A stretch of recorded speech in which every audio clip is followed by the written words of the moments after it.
बंद रहे, कभी पैदा हुए पसीने से, कभी जल के अंदर डूब रहे और उम्र कटी जल पीने से। ये कर्म खत्म ना होते हैं, बस मौत भली इस जीने से। ना तू मेरा ना मैं तेरा, मिल माटी में प्यार गए।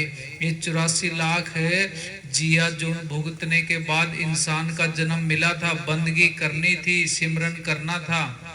हम तो सारे अपने आप को कहते हैं कि हम तो बड़े जुबान के धनी हैं, हम तो किसी के साथ धोखा नहीं करते। धोखा क्यों नहीं करते? जुबान के धनी कैसे हैं? जिस मालिक ने इंसान का जन्म दिया, इतना अच्छा परिवार दिया, जमीन जायदाद दी, उसके साथ ही धोखा करके बच्चा माँ के पेट में होता है, सतगुरु के आगे बेनती करता है कि सतगुरु मेरे को बाहर निकाल दे, बाहर जाके मैं तेरी बंदगी करूंगा, सिमरन करूंगा। बाहर आके ये मन माया, ये काम क्रोध लोभ मोह अहंकार इन्होंने घेर लिया। मालिक को जो जुबान दे के आए थे, जुबान से मुकर गए, मालिक के साथ ही धोखा कर गए, मालिक के साथ ही गद्दारी कर गए। किसके साथ दुनिया में हम वफादारी करेंगे? खुद के साथ धोखा हो रहा है। एक एक दिन करके, एक एक दिन करके मौत के नजदीक जा रहे हैं। यक्ष ने युधिष्ठिर से महाभारत के अंदर पूछा था कि दुनिया के अंदर सबसे बड़ा अचंभा क्या है? युधिष्ठिर ने जवाब दिया था कि हम सब ने जाना है, हम सबको मौत आनी है, पर मौत किसी को भी याद नहीं है। इस दुनिया से जाना किसी को भी याद नहीं है। ये दुनिया के अंदर सबसे बड़ा अचंभा है। हम दुनिया को मरते देखते हैं, लोगों के अंतिम संस्कार के अंदर शामिल भी होते हैं, पर हमारा मन धोखा दे के रखता है। क्या कहता है कि मरने वाले और हैं, तू नहीं मरता। 80 साल का बुजुर्ग है, उसका मन भी दिलासा दे के रखता है, भी तेरे अभी 10 साल और पड़े हैं। मालिक के घर से पता नहीं कब बुलावा आ जाए, ये स्वासा रूपी पूंजी पता नहीं कब खत्म हो जाए। मालिक के घर जाके जवाब क्या देंगे? विश्वासा रूपी पूंजी से तू कौन सा व्यापार करके आया है? वहां जाके क्या कहेंगे कि मैंने जमीनें खरीदी, जायदाद खरीदी, सरपंची के इलेक्शन लड़े, मेरा धर्म ऊंचा था, मेरी जात ऊंची थी। वहां पे तेरे धर्म को, तेरी जात को, तेरे पैसे को, जमीन जायदाद को वहां किसी ने नहीं पूछना। वहां तो राम नाम की पूंजी की, राम नाम के धन की इसकी कदर है। और राम नाम का धन है वो इकट्ठा ही ना किया, सारी जिंदगी शरीर के बारे में सोचते रहे। ये जो बड़ा खूबसूरत महल दिख रहा है, ये इमारत दिख रही है, ये आज तक किसी की कायम नहीं रही। इस इमारत ने ढह जाना है। माटी की सब बनी इमारत देख जिसे घर भाया, एक रोज खाक में मिल जाएगा, वो दिन भी नेड़े आया। इस इमारत ने मिट्टी में मिल जाना है। सुंदर मंदिर बना हुआ ये एक दिन ढह जाएगा, और जिस दिन मंदिर ढह जाए तेरा फेर नहीं चिन्हने पाएगा। भोजन हो जाए अग्नि का, अग्नि में झोंका जाएगा। उस जिंदा राम को, सतगुरु को, उसको सिमर ले रे, बस काम यही एक आएगा। ये बंदगी सिमरन ये काम आएगा। ये तो हमने की नहीं। पैदा होने के समय घर में खुशी थी, एक दिन रोना धोना फिर जनाजे पर मचेगा एक दिन। सर पे जस्ता था तेरे शादी का सेहरा, एक दिन कफन का पल्ला तेरे चेहरे पे होगा एक दिन। आज उनके महल में चारों तरफ हैं मकड़ियां, जिनके मिलने को तरसते थे फरिश्ते एक दिन। राजस्थान में कितने बड़े बड़े किले हैं, राजा महाराजा होते थे, उनके दरबार लगते थे। आज उनकी पीढ़ियों का कोई अता पता ही नहीं है। हम कौन बेचारे हैं? ये दुनिया जो दिख रही है ये एक रेल के समान है, ट्रेन के समान है। हम सारे मुसाफिर हैं, जिस जिस का स्टेशन आता गया उसको अपने अपने स्टेशन पे उतरते जाना है। हम तो इस दुनिया को पक्का ठिकाना मान के बैठे हैं, सराय के अंदर बैठे हैं, किराए के महल के अंदर बैठे हैं, कागजों के अंदर मालिक हैं इस जमीन के, जायदाद के। असल मालिक तो वो सतगुरु है, जब हम इस दुनिया में आए नंगे शरीर आए थे, दुनिया से जाएंगे नंगे शरीर ही जाएंगे। ये परिवार है, जमीन जायदाद कोठियां कारें, ये तो उस साहूकार की मालिक की अमानत रखी हुई हैं। ये सारी अमानतें उसको लौटा के इस दुनिया से खाली हाथ जाना है।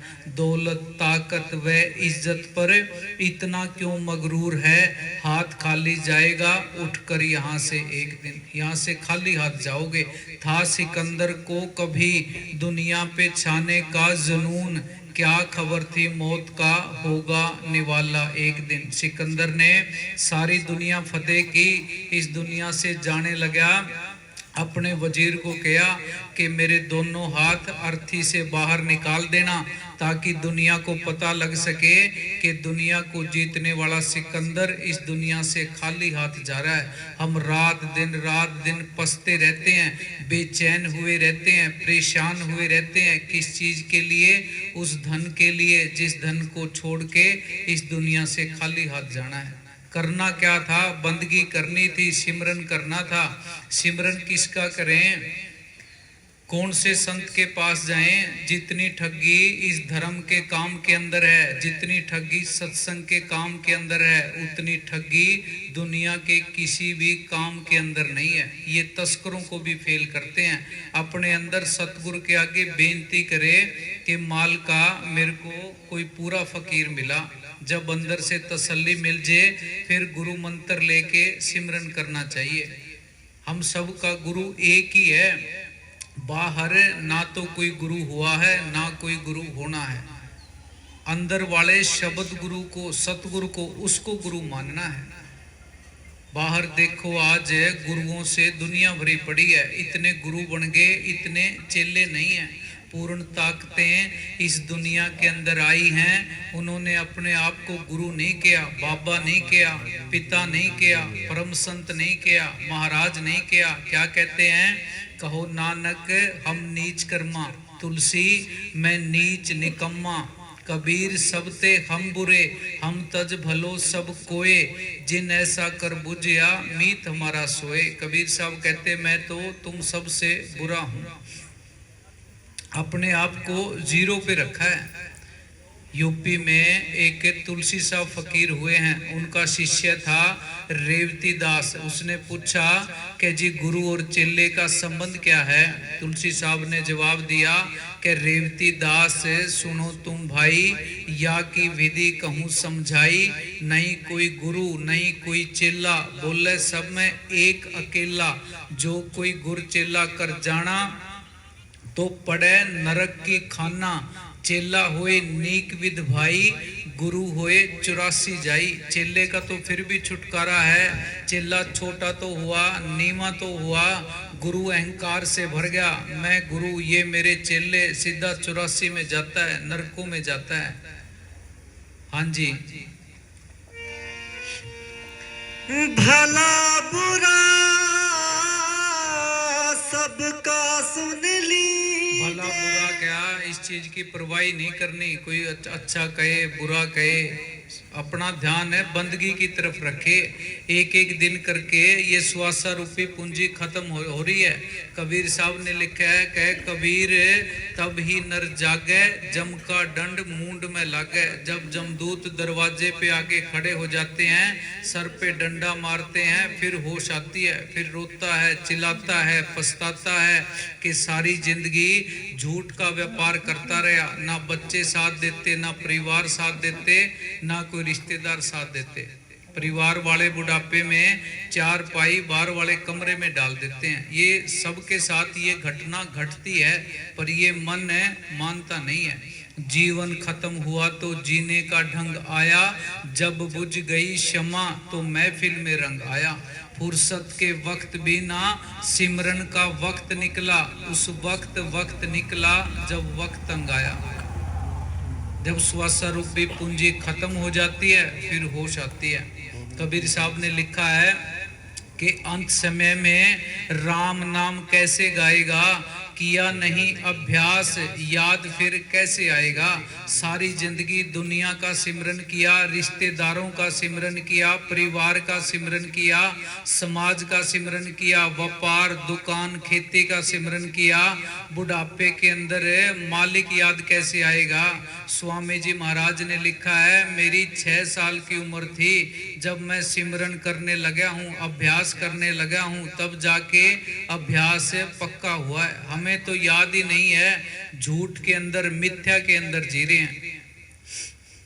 कबीर साहब ने लिखा है कि माता सुत भराता जो तेरे घर की नारी है, स्वार्थी है सारे प्यारे झूठी यारी है, गया मुंह में मूल भूल बड़ी भारी है, किया ना विवेक तेरी अक्ल मारी है, काल का चले है चक्कर हरदम जारी है, करता आवे ग्रास सबको बारो बारी है, भोगेगा 84 यहाँ पे धक्के खाएगा। सिमरन ने की बंदगी नहीं किया, गधे घोड़े कुत्ते ये जून के अंदर चक्कर काटना पड़ेगा। अब तो मौका मिला हुआ है, अनमोल बहुमूल्य जीवन हमें मिला हुआ है।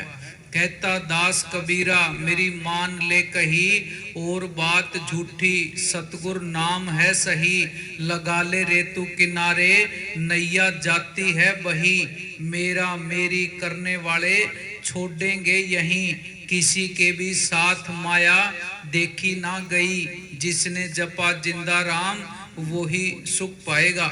अब फैसला हमने खुद ने करना है, भी हमने सुखी रहना है या दुख के अंदर जीवन व्यतीत करना है। हाँ जी, संत इस दुनिया में आते हैं, कोई नया धर्म खड़ा करने के लिए नहीं आते, कोई धर्मों के झगड़े करवाने के लिए नहीं आते, कोई जात पात के झगड़े करवाने के लिए नहीं आते, कोई डेरों की संख्या जमीनें जदादें अपने चेलों को बढ़ाने के लिए, नेताओं को खुश करने के लिए, हमें कोई इलेक्शन जितवाने के लिए नहीं आते। वो तो आत्मा के डॉक्टर होते हैं, आत्मा के कल्याण के लिए आते हैं। महात्मा बुद्ध जब इस दुनिया से जाने लगे, अपने सेवकों को फरमाया कि मेरे जाने के बाद तुम मेरी फोटो के आगे जोत बत्ती दिया बत्ती मत शुरू कर देना। मैं तुम्हारा अध्यापक था, तुम्हें रास्ता बता सकता था, मैंने तुम्हें रास्ता बताया है, इस रास्ते पे चलना तुम्हें खुद को पड़ेगा। ये हमने यात्रा करनी थी अंदर की, हमने यात्रा पकड़ ली बाहर की। अंदर जाना है, 68 तीर्थ हृदय भीतर बाहर लोकाचारों, गुरु जम्बेश्वर महाराज ने लिखा है। बाहर का पानी अगर पापों की मैल साफ करता हो तो पापों की मैल को साफ करने का इससे आसान और कोई तरीका ही नहीं। सारी जिंदगी इंसान पाप करता रहे, एक दिन जाके डुबकी लगाया हुए पाप साफ हो गए। किसको धोखा दे रहे हो? खुद के साथ ही धोखा हो रहा है। उस पानी के अंदर मेंढक रहते हैं, मछलियां रहती हैं, उनके कर्म साफ नहीं हुए, पाप साफ नहीं हुए। हमारे पाप कर्म कैसे साफ हो जाएंगे? पाप कर्म साफ होएंगे सिमरन करने से। देवी देवता इंसानी जामे को तरसते हैं, हम देवी देवताओं की पूजा करते हैं। देवी देवताओं से मिलना है, अंदर जाना पड़ेगा। इतिहास उठा के देख लो, इतिहास पढ़ के देख लो, आज तक किसी को देवी देवता बाहर नहीं मिले। अगर आज तक किसी को देवी देवता बाहर नहीं मिले, हमें कैसे मिल जाएंगे? कृष्ण भगवान ने अर्जुन को जब गीता का उपदेश दिया, विराट स्वरूप दिखाया था, सारे देवी देवता अंदर दिखाए थे।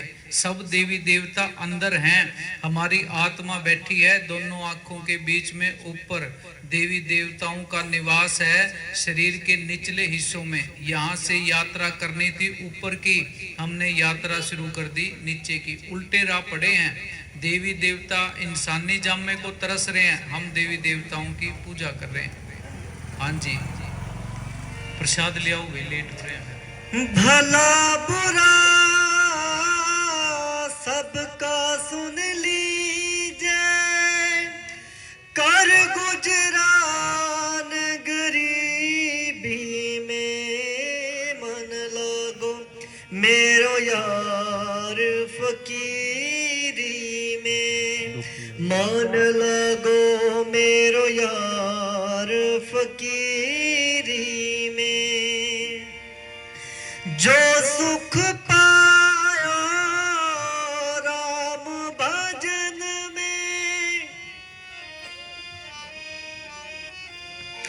जो सुख पाया राम भजन में, वो सुख नाही अमीरी में मन लागो मेरो यार फकीरी में, मन लागो मेरो यार फकीरी में।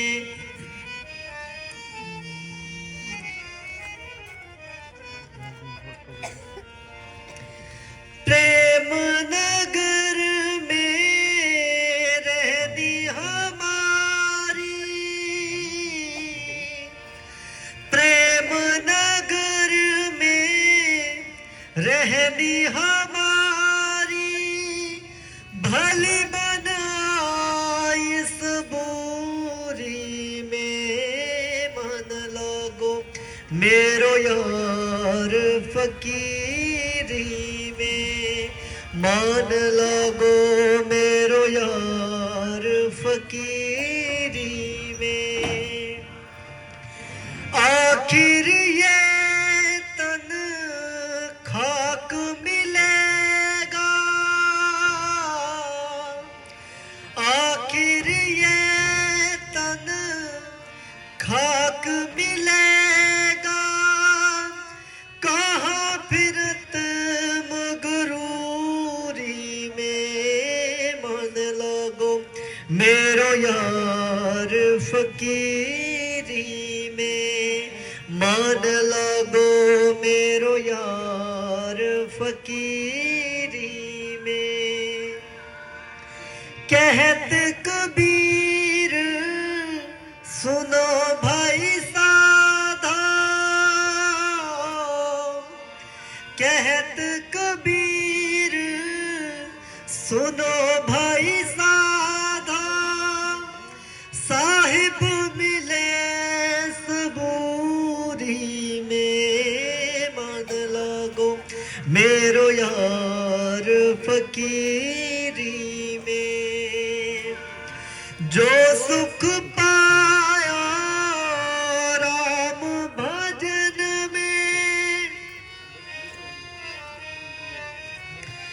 जो सुख पाया राम भजन में, वो सुख नाही अमीरी में मन लागो मेरो यार फकीरी में, मन लागो मेरो यार फकीरी में।